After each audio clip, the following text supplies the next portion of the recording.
Today, we are officially beginning to discuss the renowned Saddharma Pundarika Sutra, also known as the Lotus Sutra. Before we start the lecture on the Saddharma Pundarika Sutra, I want to mention a few things.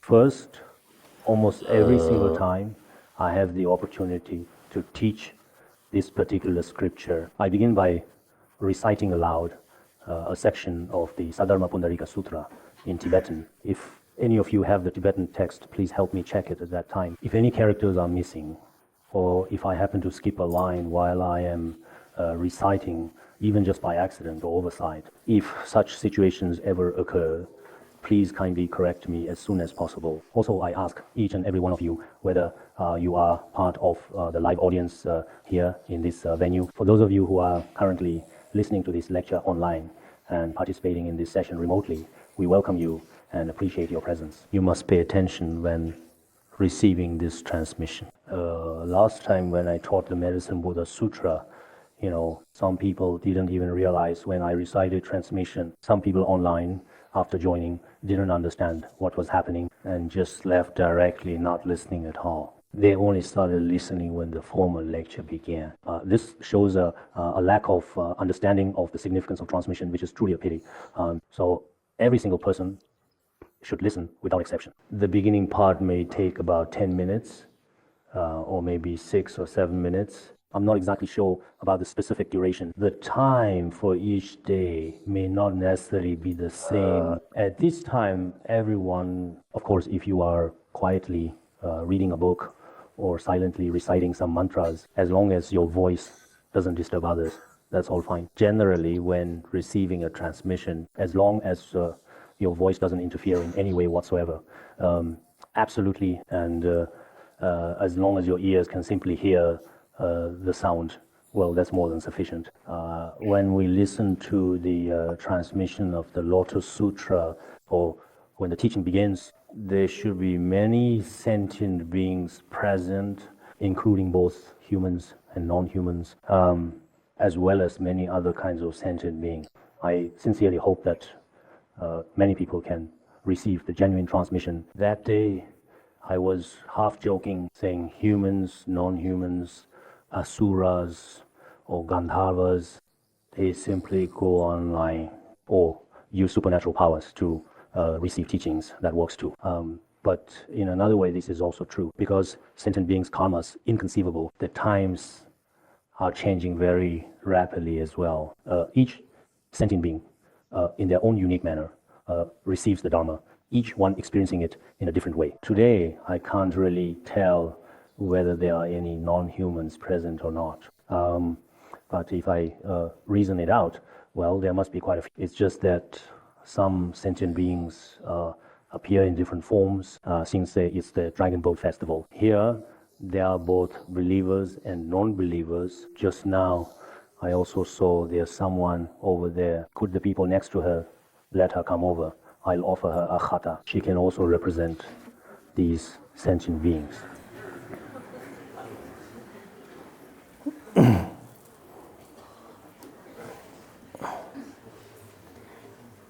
Have her sit over here.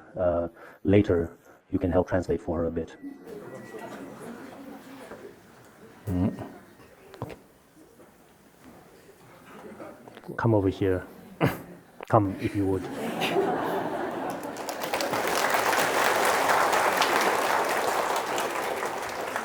Sit. Take that seat. You two, switch. Let her know what I'm saying. Just in a moment, please. Okay. Yes, try to keep it in sync.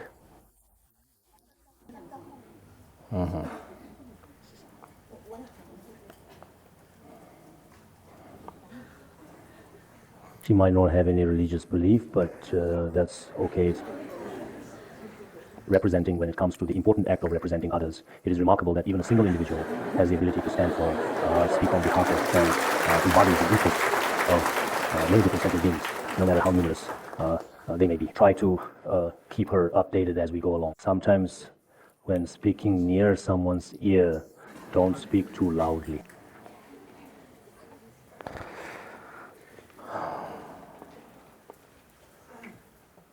No, you two really should sit down properly together. Please make sure you are both sitting correctly. Switch places.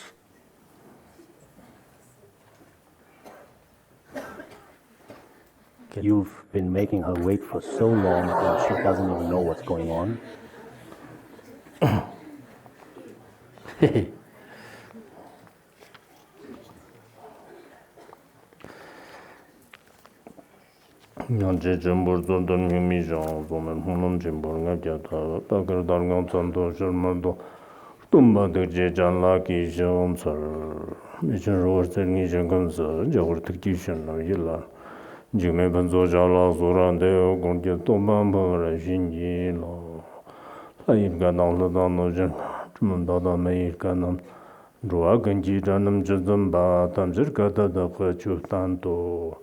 To liberate all sentient beings, let us all give rise to the supreme and unsurpassed bodhicitta. Today, we are going to be talking a little bit about the Lotus Sutra. The Lotus Sutra, just as we discussed before, as we have already discussed, when the Buddha was turning the wheel of Dharma and about to demonstrate entering Nirvana, during that period, he left behind for sentient beings very profound and vast meritorious scripture of great virtue. Therefore, on one hand, for those of you present here as listeners, to understand what the Lotus Sutra is talking about, this is very important. But on the other hand, what I hope most is that each and every one of you, upon hearing the transmission of the Lotus Sutra, the day before yesterday, there was a Khenpo, and I told him when the time comes, he is a Khenpo from the lay Buddhist association in our hometown. Our lay association probably has 200 or 300 people. I told him when it's convenient, it's best to recite the Lotus Sutra once for these elderly people. With this transmission, they might not understand it. But if we are in the ears of all living beings, everywhere, all around us, the inheritance of reciting the Lotus Sutra is very important. Therefore, this time, all of our Dharma friends who have maintained an unbroken transmission from beginning to end, everyone has received the transmission. In the future, especially in the coming years, mainly in the Chinese-speaking world and even globally, it is expected that we sincerely hope that this transmission will continue unbroken as we move forward for the benefit of all. It should be explained thoroughly to others at least once. If we want to teach in more detail on the Lotus Sutra, it could possibly take 2 or even 3 years. If the time is shorter, 2 or 3 months or 5 or 6 months would also work. If it's even shorter, within 7 days. When we recite the Lotus or Avatamsaka Sutra, we do it this way, right? For example, when we hold a 7-day Buddha recitation retreat in the future for 7 days, if you recite 2 or 3 hours daily, then all sentient beings will have truly and fully heard this Dharma. It's not just human beings, everyone will have heard this Dharma. More importantly, in this world, there are countless other beings, like hungry ghosts and other sentient beings. In addition, these beings are also able to benefit from it, meaning that they can experience positive effects. And wait, you didn't actually explain it to her in person? So you just typed it out instead of saying it directly to her. Oh, I see, you chose to type. We weren't prepared these past few days. It seems like our translation team couldn't find it either. Is there a copy on the men's side? Next time, if some of the men come, we'll give it to you. You all need to be ready at any time. Now I'll recite the lineage in Tibetan. You have it over there, right? Take a look. If I happen to recite it incorrectly at any point, just speak up loudly. It's completely fine, really. Tambachuk Pamakaro Tabachimbundo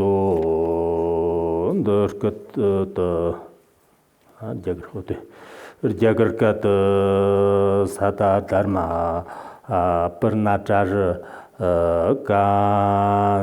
Kananama Maha Yanasa Sacha Yana Sutra Workut Tambichupa Makaro Jisha Tabachimbundo Wambo Tambo Sanji dan Janzu Sanwa Tamjala Sham Salo Derkud Dakatubati China Jondan de Kerbu Kap Sherku Pumburu jigde genen gelon che nirtung gelon genen chembo tamchi nyang jap chombarte zoba zatpa nyumba mepa wangdang dambar kirwa sim shinder number jorwa shiru shinder number jorwa jiangxi ba lamboji chembo dang shawaxi ba shiba xi ba korworwa dak tonder jis to ba chibarap de jorwa yongs zapa yang da ba xi be sim shinder number jorwa sim gi wang tam chi gi dambi paror de somba ngomber xi be nyantu chembo shartaglander tarte cena damba kan chi ko zhi ya na cedang damba tatar cedang damba lamba cedang damba manchin dang cedang damba zombo dang cedang damba wokzhong chembo dang cedang damba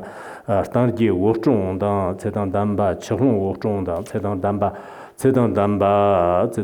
wokzhong dang cedang damba shariwa dang cedang damba mongol jiwa dang cedang damba means Ayusman, venerable. Every arhat, Ayusman, means elder someone who has attained longevity. Katiwa chimbo dang, cedang damba mangakpa dang, cedang damba namzhi dang, cedang damba kapo na dang, cedang damba walang dang, cedang damba pulang tiwa dang, cedang damba wakala dang, cedang damba sipo che dang, cedang damba bora donza dang, cedang damba gawo dang, cedang damba Niega dang cedang damba nzirdan dang cedang damba xianbi wa gangbo dang cedang damba ramjir dang cedang damba drachin zin dang te dala nyangtu chimbo gangtak dang loba cedang damba gangga wo xianyang loba dang mur loba gerlong nirtong dang kirgib dangmo chimbo la sokba gerlong ma zhiktong dang drachin zin ji ma gerlong ma zhengzin man kor dang jiba tab ju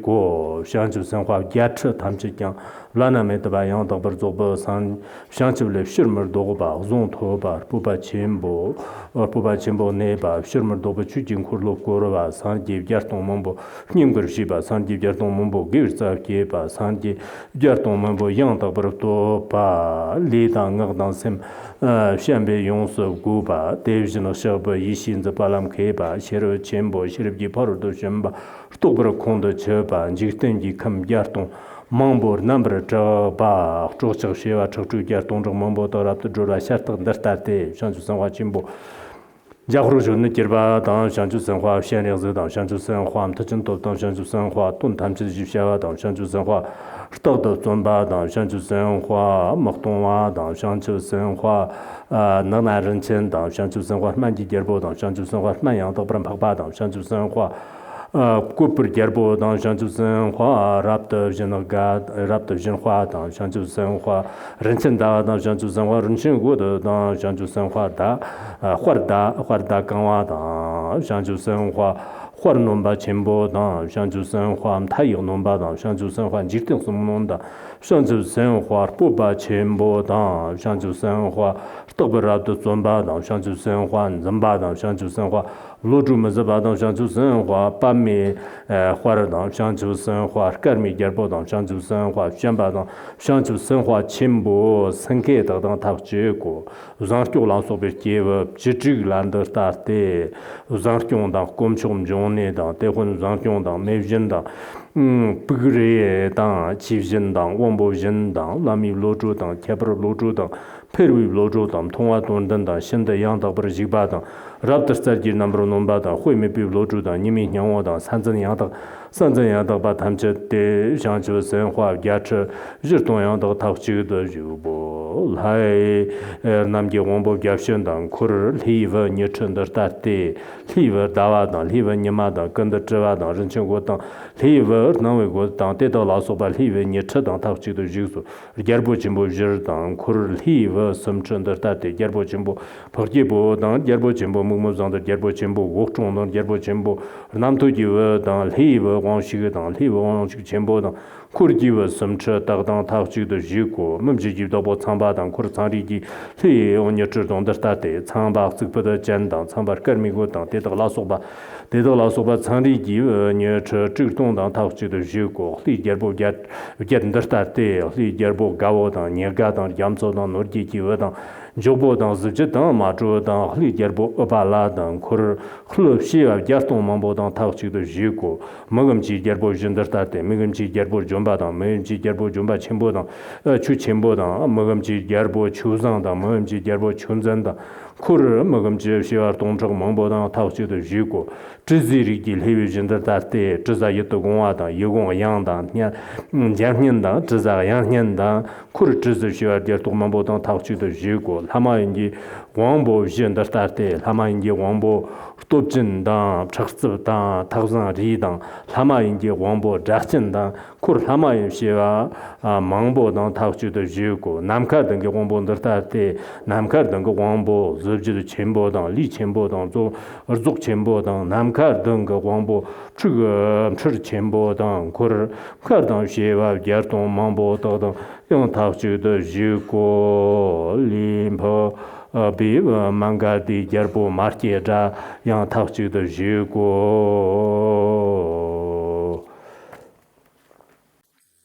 This is the transmission of the lineage for today, for everyone.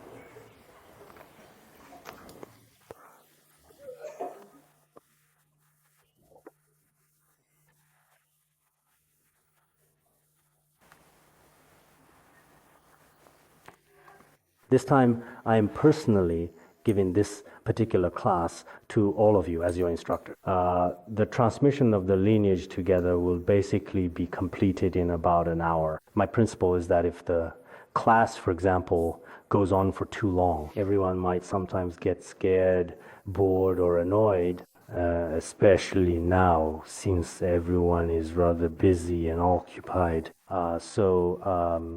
I won't take up too much of your time, but more importantly, as I just mentioned, when listening to the transmission, please don't doze off at any time. You must absolutely listen to the entire audio from start to finish completely. If during the process there are issues from a poor internet connection, and if the video really does not seem to work at all, simply we will provide everyone with the audio instead. Our aspiration team here has also been working hard on this. I sincerely hope that through this lecture on the Lotus Sutra, in the future, each person, to varying degrees, will in China, in a way that is actually quite different from what has come before, hear the sound of the Lotus Sutra being taught and explained in various places. Our Dharma teachers, including Khenpos and Khenmos. At Vajra Demon Subduing Land, we have more than 30 official Khenpos, Khenmos, and Dharma teachers. This doesn't even include assistant Dharma teachers and other types of counselors. I myself am quite pleased about this. Today I told a doctor, as a doctor, you should always train your successors. Otherwise, I've seen some especially renowned doctors, when they pass away, all remains. An empty house, a few medicines. Other than that, there's really nothing at all. That would be such a pity. I also hope that many of our Dharma teachers, no matter who you are, will have successors in the future. Our Dharma must be carefully and faithfully passed down through different lineages, and we ourselves must also focus on cultivating people. This is extremely important, both in the history of Buddhism and for its entire future.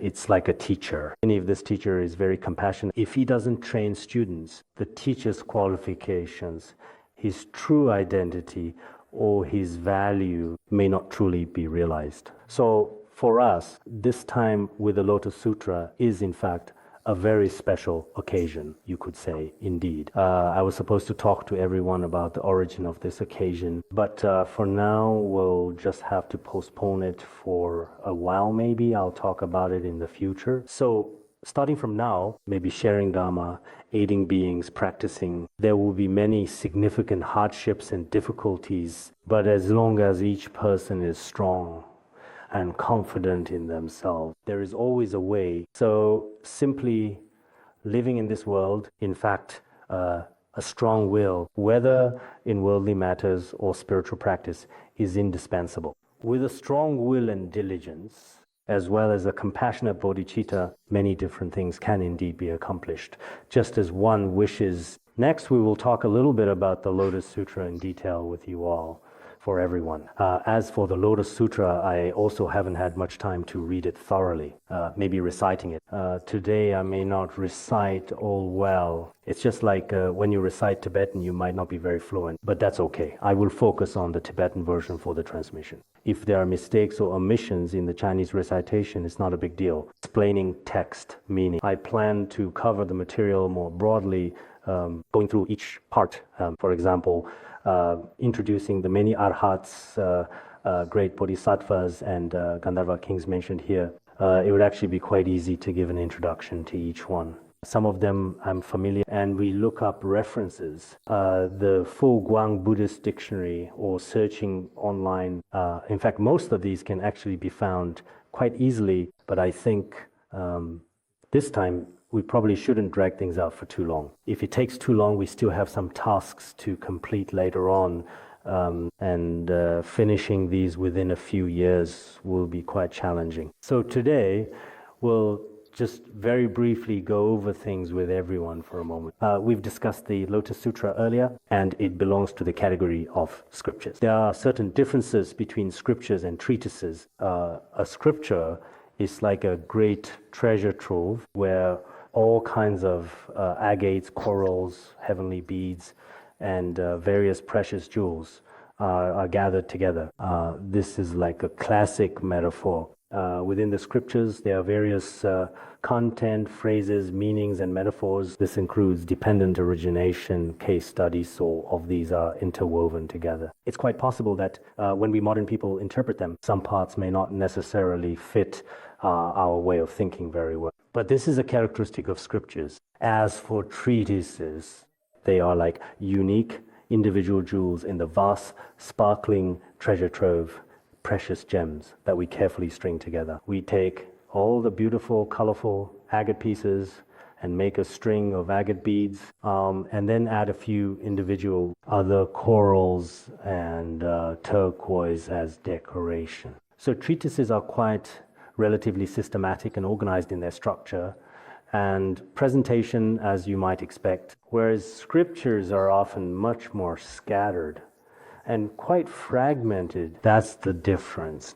This is the distinction between scriptures and treatises. That's why generally it's often more difficult to explain scriptures when teaching. In scriptures, many definitive and non-definitive teachings exist, each with different hidden meaning. If you don't know how to explain or understand them very well, some people will be misled or misunderstood.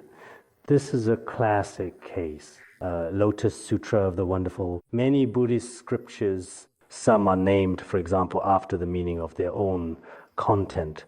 Nirvana Sutra is one such scripture. Some are actually named after people, often to honor notable individuals. For instance, the Nanda's Conception Sutra, some are named after figures. Some are metaphorical sutras, often named using metaphors. The Shalistamba Sutra or the Lotus Sutra. Some of them, in fact, actually combine both metaphor and doctrine. Sometimes they just present the metaphor in a straightforward way. There are all kinds of different situations that can occur. As for our Lotus Sutra of the Wonderful Dharma, it uses the lotus flower to symbolize the sublime Dharma. We typically call it the Lotus Sutra. That's another common name that people often use as well.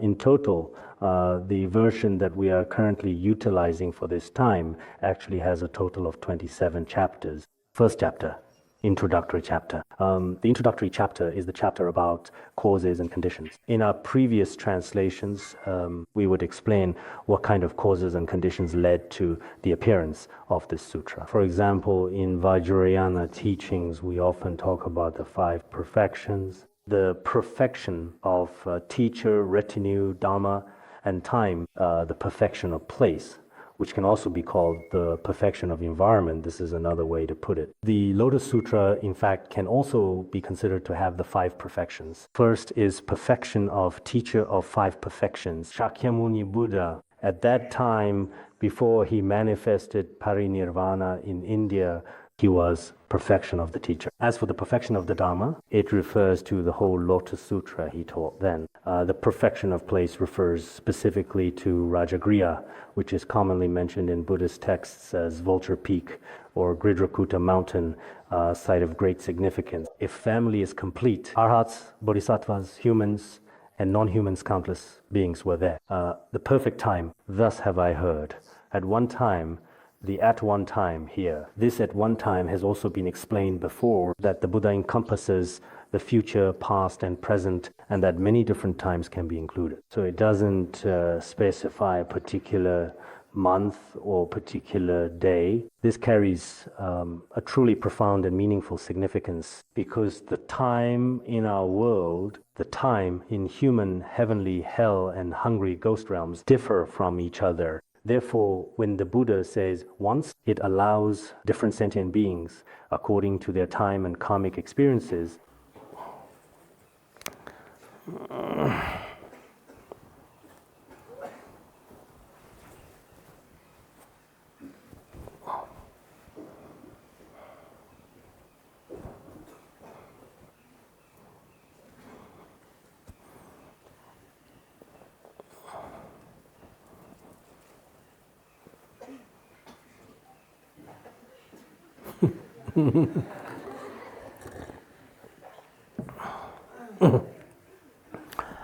the perfection of time. Now, let us carefully look at the phrase, thus have I heard.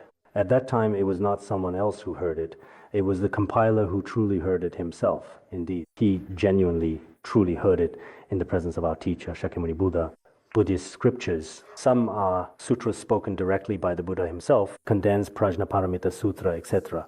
Some are sutras spoken blessed from the Buddha, like the Heart Sutra of Prajnaparamita. At that time, the Buddha empowered Avalokiteshvara Bodhisattva to speak it. Some are those that the Buddha permitted. When it comes to permission, each sutra starts with, thus have I heard, at one time. Phrases such as the Buddha said, or Ananda asked, the Buddha said, or Subhuti asked, with exchanges between them. At the end, people present at the time non-humans, asuras, devas, nagas, yakshas, and all kinds of beings would joyfully depart and so on. At the end, middle, and beginning, they are different. In fact, this is what the Buddha told his followers when he was nearing parinirvana. After I manifest nirvana, the teachings I gave can be compiled. And in order for people to fully and truly understand, you can use these kinds of words. For example, in the middle, that's why we include them in the Tripitaka as essential texts, and they are allowed by the Buddha. Like in our world today, there are similar things. Some are spoken directly by someone, some are recorded lecture notes, and some are permitted to be made by him. So in fact, this is acceptable. In the world, all valid documents and official papers are handled in this way, right? Even today, in the 21st century, we can see the function of all the texts around us. In fact, the distinction between the author and the text is also completely acceptable. If someone makes too much of a fuss about this, well, then for any country in the world, some of their languages, including those of the president of the country, one could also make similar excessive arguments. So for some of us who are particularly attached to distinctions, we have many reasons for our discriminating thoughts, because we are unwilling to acknowledge certain elements found in various different other religions. We often refute them, but in fact this is unreasonable. Now, let me continue. At this point, at that time, the Buddha was peacefully residing at the famous Vulture Peak, located, what is this mountain called? It's the Vulture Peak that we often talk about. Rajagriha, the ancient and historic city, was the capital of the powerful King Ajatashatru. Actually, Vulture Peak is in fact located very close to the city of, back then we actually moved around quite quickly. Probably because of time constraints, we were honestly in a bit of a rush. Vulture Peak is where the Buddha expounded the Lotus Sutra and also the Prajnaparamita teachings. Most of the important Prajnaparamita teachings were delivered or taught at the famous Vulture Peak. Vulture Peak is blessed. When His Holiness Venerable Jigme Phuntsok went there, he also mentioned this. 6th Dalai Lama Changyang Gyatso. What I see at Vulture Peak is all Prajnaparamita scriptures. I dare not step on it. So he didn't climb the mountain but stayed below instead. Venerable Jigme Phuntsok said this because Jendun Tremple and many other Indian travelogues also mentioned this statement. When His Holiness heard this at the time, he was very delighted. His Holiness was ill, and climbing the mountain would have been quite a distance.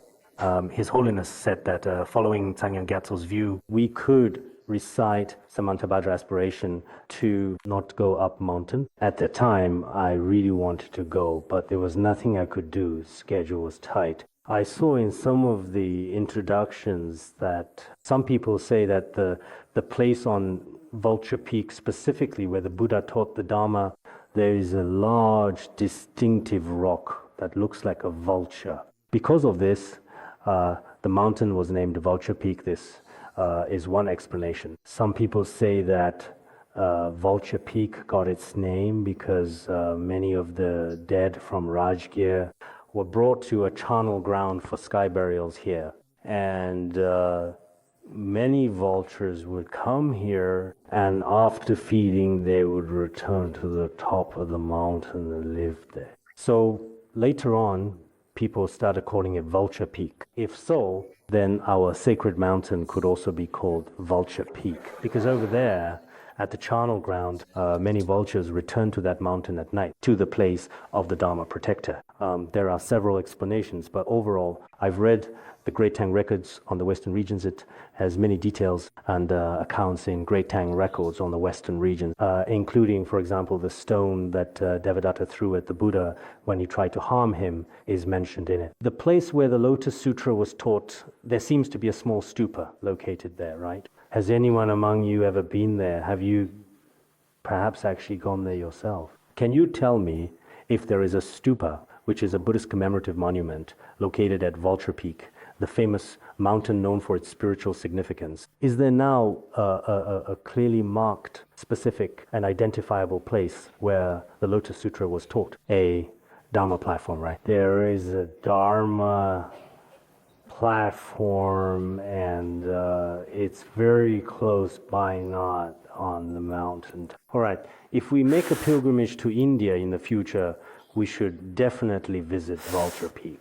This was the place back then, truly. There were 12,000 great pictures here. All of them were indeed arhats. As arhats, all defilements and afflictive obstacles had already been completely eliminated. Moreover, they attained their own accomplishments and wisdom.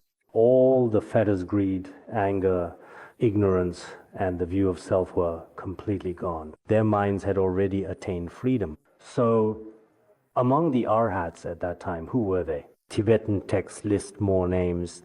Some are listed in Chinese texts. For example, Kaundinya, one of the original 5 bhikshus. And also Mahakashyapa. Mahakashyapa should be the great Kashyapa, Venerable Kashyapa. He is the Venerable Mahakashyapa to whom the Buddha later entrusted his teachings. There was also Uruvilva Kashyapa. So there were 3 Kashyapas here, right? They were formerly non-Buddhist practitioners who later ordained together. Then there were Gaya Kashyapa and Nadi Kashyapa. So actually 3 Kashyapas in total. Then there was the Arhat Shariputra and the Arhat Mahakatyayana, who is commonly referred to as Gadayana. Arhats in preliminary practices also include the Arhat Ajnath Kaunmozinya and the Arhat Kapfina, the Arhat Gavampati and the Arhat Revata. Pinotola Bharadwaja should in fact be considered as one of the 16 Arhats.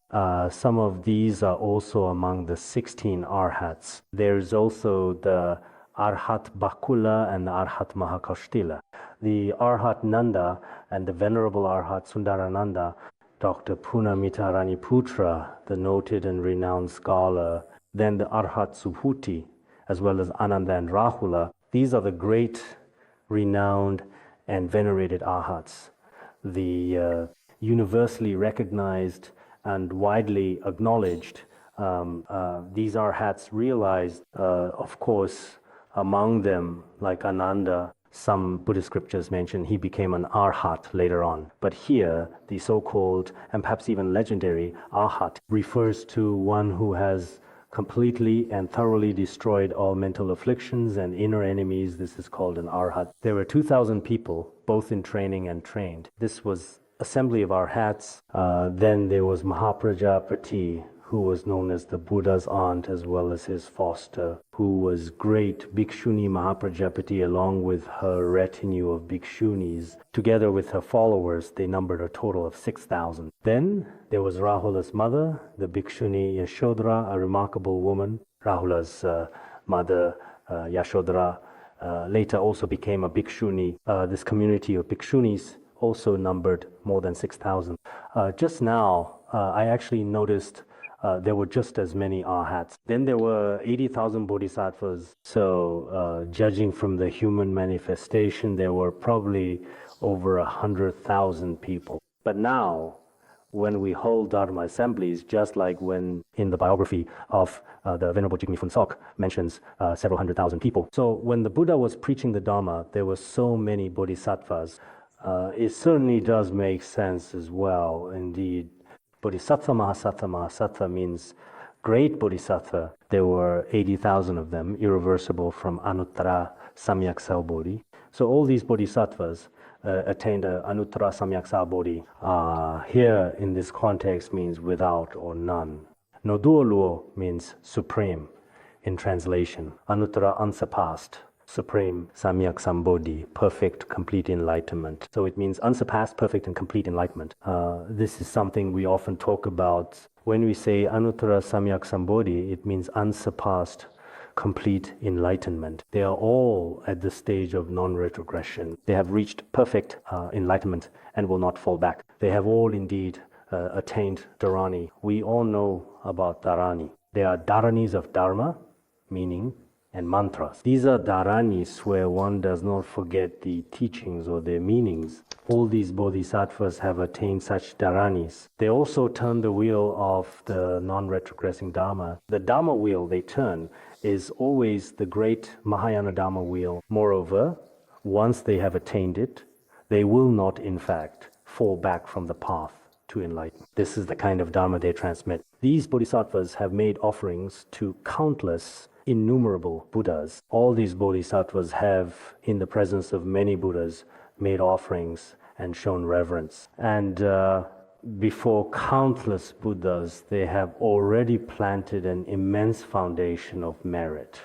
They are often praised by all Buddhas and bodhisattvas. The Buddhas of all directions praise their own body, speech, and mind. Their minds are compassionate and their bodies skilled at doing good deeds. They always spread the true Dharma. Their body, speech, and mind are all immersed in the wisdom of the Buddha's teaching. In their own realization, they have already attained the perfection of wisdom and reached the other shore. Therefore, they have become, in fact, all across the entire world, those who have liberated countless innumerable sentient beings, the protectors of all beings. Here, it describes these bodhisattvas' characteristics.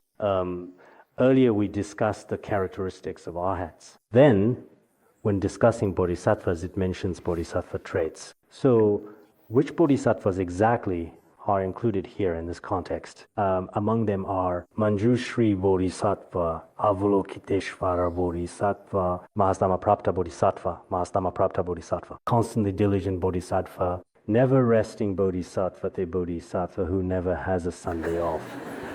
Ratnapani Bodhisattva, Medicine King, Bodhisattva, Brave Giving, Jewel Moon, Bodhisattva Moonlight, Bodhisattva Full Moon, Bodhisattva Great Strength Zone, with considerable strength, right? There are many kinds of strength, wisdom, physical strength, we have many. Some of us have very strong inner strength. Some people appear physically tall and robust, hearts fragile, minds small. Some people are physically quite small, but their hearts are especially strong and resilient. This great strength may mean physical or mental strength. People look alike, but sometimes there are still quite big differences between people. Some people become extremely distressed and troubled by even the smallest matters, while others, when faced with very big issues, don't feel much pain at all. They can turn these events into something helpful by using a different approach. Could be from willpower. There are also differences in spiritual practice. After practice, each of us can develop an open-minded and steadfast heart.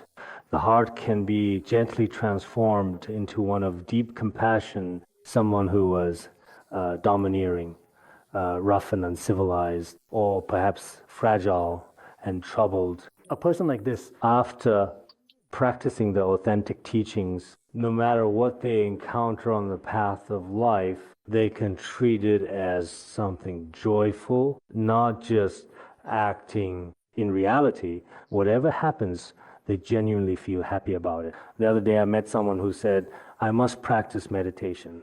No matter what happens in the future, I will face everything in life calmly and with composure. I have to meditate. I want to practice Guru Yoga. How can I quickly and truly shift my mindset to become unwavering, naturally at ease, and possess great wisdom without obstacles? I want to be like that. But indeed, on the one hand, this absolutely requires effort. And on the other hand, one must frequently pray to the Guru and the Three Jewels. When Guru and Three Jewels' blessings meet us, sometimes the transformation happens quite quickly. After this positive change, regression is not easy. Important. Take the irreversible Dharma wheel or the Bodhisattvas among the great power and infinite power Bodhisattvas, including Bodhisattvas transcending the three realms, such as Bhadrapala Bodhisattva, Maitreya, Ratnakara Bodhisattva, Shastri Bodhisattva. There were 80,000 such great Bodhisattvas present. As mentioned earlier, there were as many as 80,000 Bodhisattvas. The teaching of the Lotus Sutra was extremely grand.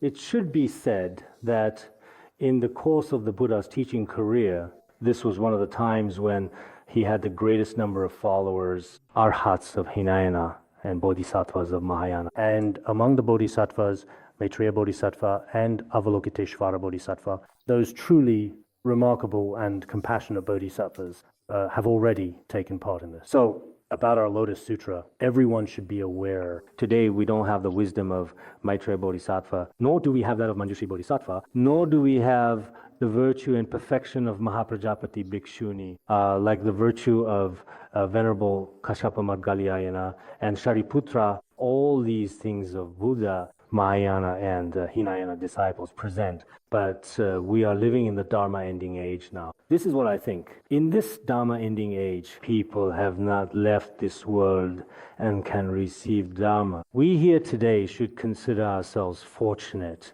We never saw Buddha's face. We do have an oral tradition that has been passed down. Moreover, we are indeed truly able to hear the Dharma that the Buddha taught. I'm ordinary. When we carefully read the later parts of the Lotus Sutra, if the speaker's ordinary, there's much blessing that can enter their heart. So at that time, perhaps even among ordinary people, there are some who are quite special. You could say that as well. In this situation, we are currently studying together. This time, studying the Lotus Sutra truly comes from the bottom of my heart.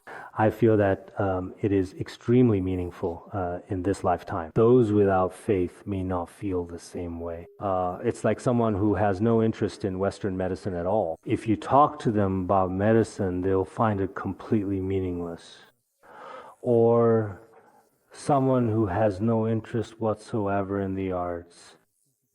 If you talk to them about various literary or artistic principles, they'll also think it's pure fantasy and meaningless to them. Karmic connections and blessings link here. Discussed Bodhisattva assembly. Now, moving on to the heavenly beings, here, Shakra Devanamindra means Indra, the king of gods. Shakra Devanamindra and his retinue, together with 20,000 heavenly sons, are all present. So which heavenly sons are included? Moon, heavenly sun, universal fragrance. Jewel, light, heavenly sun, four great kings with their retinues and tens of thousands of heavenly suns. Then there is the freedom heavenly sun, as well as the great freedom heavenly sun, together with their retinues, making up 30,000 heavenly suns in total. Next is the Lord of the Saha world, the great Brahma king with Shikin Brahma, Radiant Brahma, others.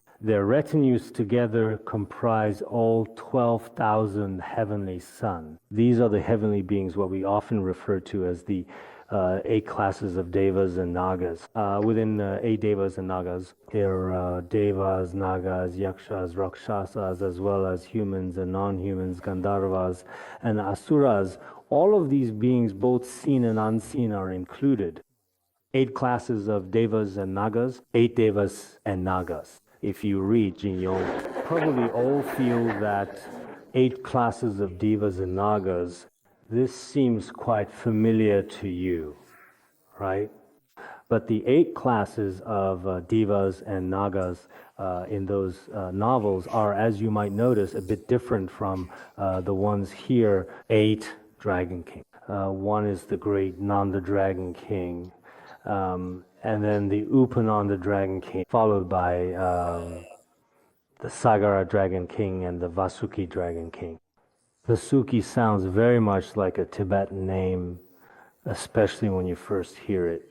Then there's Takshaka Dragon King, Anavatapta Dragon King, Manasvin Dragon King, and Upalaka Dragon King, and so on, among others. Each Dragon King also has hundreds or thousands of followers. Several can mean koti, tens of millions when translating. Hundreds of millions. Koti means tens of millions, but in Kumajiva's translation, sometimes the so-called koti simply means several or many. Several means many. Interpret thus, koti, tens of millions. Then when dealing with the numbers below, it can sometimes be problematic. So here, koti actually refers to several hundred or thousand followers. There are many dragons. They usually live in the ocean.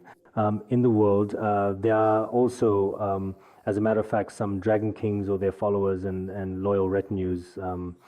These do exist as well. Now, up next, we have the 4 truly great and illustrious kings, the legendary rulers of the Kinnaras. Kinnaras are non-human beings. Non-human beings look human, but they have horns. Their behaviors resemble humans, but differ. Such is this type of being. The kings of the Kinnaras are the Dharma Kinnara King and the wondrous Dharma Kinnara King. Great Dharma Kinnara King, upholder of Dharma Kinnara King. Led by the 4 Kinnara kings, there are many followers.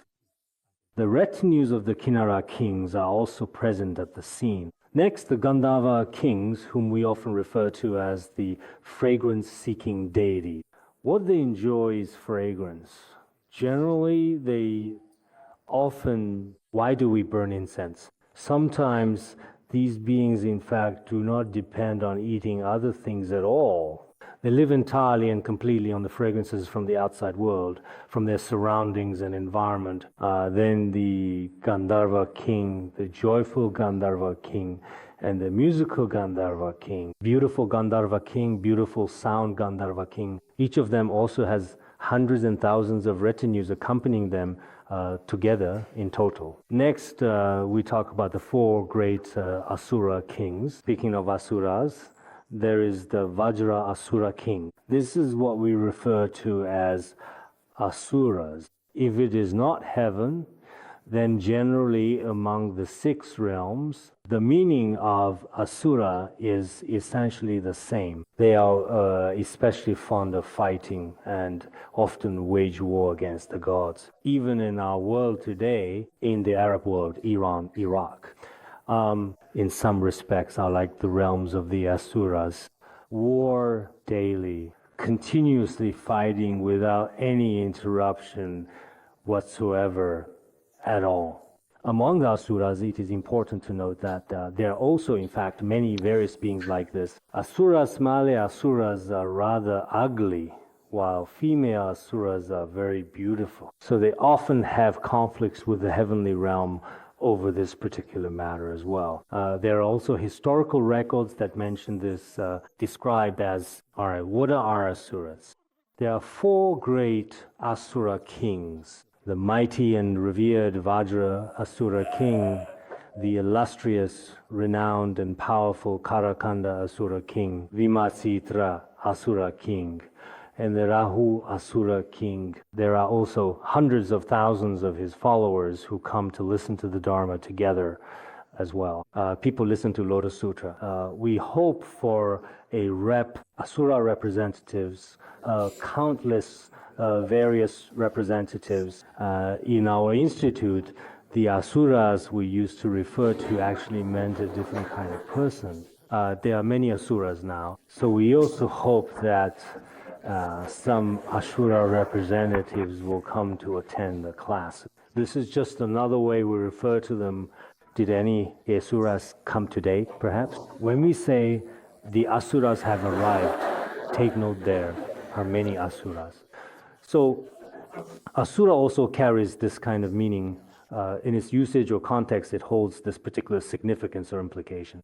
There are four asura kings. Each of them has their own hundreds and thousands of followers who listen together. Then there is the king of Garudas, a truly majestic figure.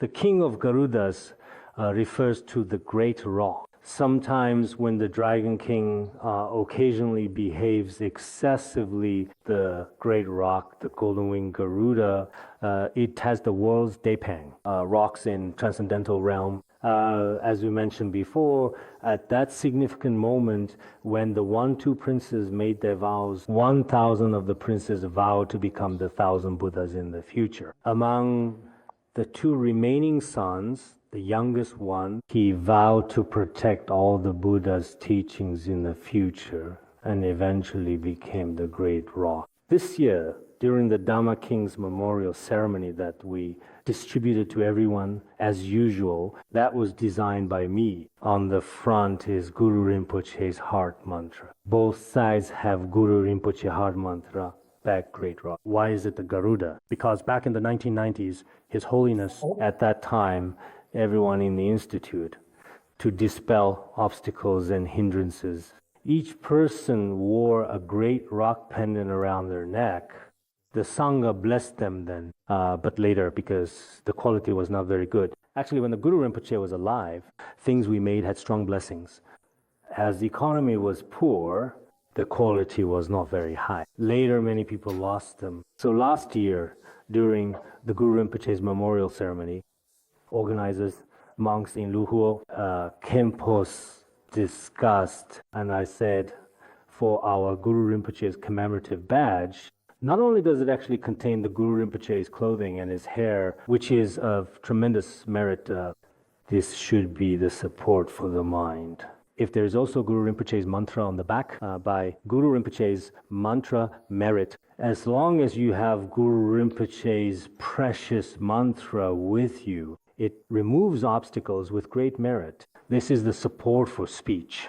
And for body support, few of us have a Garata. Former Dhamma King disciples lack Garuasa. So use a vulture feather on the back of the small badge. In this way, body, speech, mind supports. On the other hand, the Guru Rinpoche and he instructed before, it would be best if each of you could have a Depang symbol. If you have it on your person, the vulture feather now, because many illnesses and many obstacles in the world are actually caused by the displeasure of the Dragon King. This is very much, so if we use the vulture feather for protection on our body, then many worldly obstacles will naturally be dispelled. So at that time, specifically, at this year's Dharma Assembly, everyone received one, right, didn't they? Yes. Last year was the 13th anniversary of the Guru Rinpoche's Parinirvana. Whether this design is correct or not, it is like this. We thought a lot then. On one hand, we also felt that if it was too big, some like large, the original commemorative badge of the Guru Rinpoche. Nowadays, people use gold and silver to make it very ornate. There are also ones like that. But for myself, I prefer it not to be too big. If it's too big, it might be a bit heavy. I feel a bit tired when I get up. So last year we actually made these kind of special badges. We mentioned Garuda, also called the King of Garudas in Garuda Kings, powerful Garuda King bodied. Garuda King, great Garuda King, and wish-fulfilling Garuda King. Each of them has several hundreds of thousands of followers on social media platforms. These are present among both humans and non-human individuals. And among ordinary people, King Ajatashatru, son of Queen Vaidehi, at that time the Buddha was present because the entire city of Rajagriha, King Bimbisara, his kingdom, that area. Back then, there were many, many small kingdoms in India. And when the Buddha was teaching at Vulture Peak, that was King Bimbisara's kingdom, Queen Vaidehi requested Origin Contemplation Sutra. So Vaidehi's son, King Viruddhaka, also known as King Ajatashatru and the king at that time, along with thousands upon thousands of his attendants, were all present together. So you can imagine what a grand scene it was. There were also bodhisattvas and arhats, monks, nuns, and also lay people such as kings and ministers and so on. Many others. Besides humans, the 8 classes of devas and nagas, and among the 8 classes, there were so-called yakshas and rakshasas. Yakshas and rakshasas will return later, but they are not mentioned here. With many sentient beings gathered, everyone paid homage at the feet of the Dharma teacher, the Buddha, and then sat to one side. The whole scene was truly impressive. Even now, there are many, including some from Taiwan and some other Dharma teachers, scenes of the Buddha lecturing on the Lotus Sutra, create comics animations, combine them. There are also some modern videos available which feature quite good and impressive effects. This approach is acceptable. In any case, we can all imagine that the scene at that time was absolutely, truly remarkable. As for this time, with the Lotus Sutra, I suppose I can put it this way, our Mianhua lecture hall, the lecture hall for the Lotus Sutra, His Holiness taught the Treasury of Sentences, and the lecture hall for the Treasury of the Dharma Realm. Each had a different name. So it just occurred to me now that in the future, we could call it the Lotus Sutra Lecture Hall, Fahua Lecture Hall. If we simply need a name here, Fahua Hall. This time the turnout has been quite good. There are lay people, monastics, Mahayana students, and Hinayana students. Hinayana study isn't visible. Otherwise, they might think, I'm someone who studies the Hinayana. There are all kinds of people here, so that's also very good. Today, I think I'll just end my introduction here for now. Right?